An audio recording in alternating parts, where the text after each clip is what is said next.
ગાંધીનગર ખાતે બજેટ લક્ષી બેઠકોનો દોર શરૂ થઈ ગયો છે।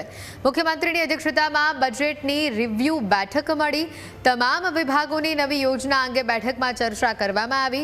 મુખ્યમંત્રીએ તમામ વિભાગના આઈએએસ અધિકારીઓ સાથે આગામી બજેટને લઈને રિવ્યુ બેઠક શરૂ કરી। રાજ્યના નાણામંત્રી પણ આ બેઠકમાં હાજર જોવા મળ્યા હતા। આગામી વિધાનસભા સત્રના બજેટને લઈને સરકારની તૈયારીઓ પણ તેજ જોવા મળી રહી છે। તો મહત્વના સમાચાર સામે આવી રહ્યા છે ગાંધીનગરથી કે જ્યાં બજેટલક્ષી બેઠકોનો દોર શરૂ થયો છે। વધુ માહિતી મેળવીશું સંવાદદાતા મલ્હાર અમારી સાથે સીધા જોડાયા છે। મલ્હાર, બજેટલક્ષી બેઠકોનો દોર શરૂ થયો છે।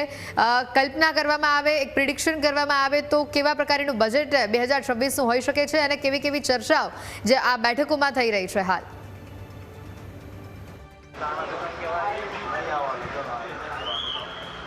ચોક્કસથી એવી નજર કરવા જઈએ તો વર્ષ 2026-27નું જે વિધાનસભા સત્રની અંદર બજેટ રાજ્ય સરકાર રજૂ કરવાનું છે। છેલ્લા નવરાત્રી બાદ એટલે કે દિવાળી અને નવરાત્રીના સમયગાળાથી જે છે તે વિભાગ દ્વારા જે છે તે બજેટલક્ષી તૈયારીઓ જે છે તે શરૂ કરવામાં આવી હતી। વિભાગે જે છે તે બજેટની તમામ જાણકારી જે છે તે આઈએએસ અધિકારીઓ અને વિભાગના મંત્રીઓને આપી હતી। ત્યારબાદ આ મામલે જે છે તે આજે સચિવાલય ખાતે જે છે તે રાજ્યના મુખ્યમંત્રીની અધ્યક્ષતામાં જે છે તે બજેટલક્ષી બેઠક જે બોલાવવામાં આવી હતી। આ બેઠક જે છે તે ફાઇનલ બેઠક જે છે તે માનવામાં આવતી હોય છે, કારણ કે તમામ વિભાગો જે છે તે મુખ્યમંત્રી સમક્ષ જે છે તે પોતાના વિભાગનું આવનારી બજેટની જે યોજનાઓ છે તેના વિશે સંપૂર્ણ જાણકારી જે છે તે આપતા હોય છે અને ત્યારબાદ બજેટલક્ષી કામગીરી જે છે તે નાણાં વિભાગ શરૂ કરતું હોય છે। આ ઉપરાંત વાત કરીએ તો આજે રાજ્યના મુખ્યમંત્રી એક સાથે તમામ એટલે 26 વિભાગના આઈએએસ અધિકારીઓ સાથે જે છે તે બજેટલક્ષી બેઠક કરી હતી। તમામ વિભાગ દ્વારા જે નવી યોજનાઓ, આગામી બજેટલક્ષી જે યોજનાઓ જે નવી આવી રહી છે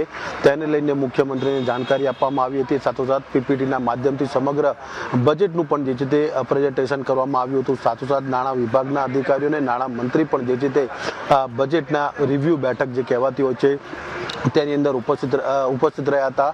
આમ તો સીધી રીતે જોઈએ તો મુખ્યમંત્રી તેમના નિવાસ સ્થાને જે છે તે એક પછી એક વિભાગના અધિકારીઓને જે છે તે પોતાના નિવાસ સ્થાને બોલાવતા હોય છે અને બજેટલક્ષી બેઠક કરતા હોય છે, પરંતુ પ્રથમ વખત જ રાજ્યના મુખ્યમંત્રી એક સાથે તમામ વિભાગના આઈએએસ અધિકારીઓને, નાણાં વિભાગના અધિકારીઓ અને નાણાં મંત્રીને બોલાવીને બજેટની રિવ્યુ બેઠક જે છે તે કરી હતી, જેમાં નવી યોજનાઓ કેવા પ્રકારની છે તેને લઈને જે છે તે રાજ્યના મુખ્યમંત્રીએ આ બેઠકની અંદર જે છે તે જાણકારી હાંસલ કરી હતી। લગભગ 10:30 વાગ્યાની જે છે તે આ બેઠકનો આરંભ થયો હતો અને થોડીક વાર પહેલા જ જે છે તે આ બેઠક પૂર્ણ થઈ હતી। એટલે કે સંપૂર્ણ બજેટલક્ષી થી જે તે રાજ્યના મુખ્યમંત્રીને જાણકારી જે છે તે વિભાગો દ્વારા જે છે તે આપવામાં આવી હતી। એટલે કે હવે પછી જે છે તે નાણાં વિભાગ જે છે તે હવે જે વિધાનસભા સત્રમાં જે બજેટ રજૂ કરશે તે પહેલાની આ બેઠક છેલ્લી જે છે તે માનવામાં હાલ આવી રહી છે। એટલે કે બજેટ જે છે તે નક્કી થઈ ચૂક્યું છે અને આવનારા દિવસોમાં વિધાનસભા સત્ર જ્યારે મળશે ત્યારે સત્રના બીજા કે ત્રીજા દિવસે રાજ્ય સરકાર વતી જે છે તે નાણાં મંત્રી જે છે તે બજેટ વિધાનસભા ગૃહની અંદર રજૂ કરશે।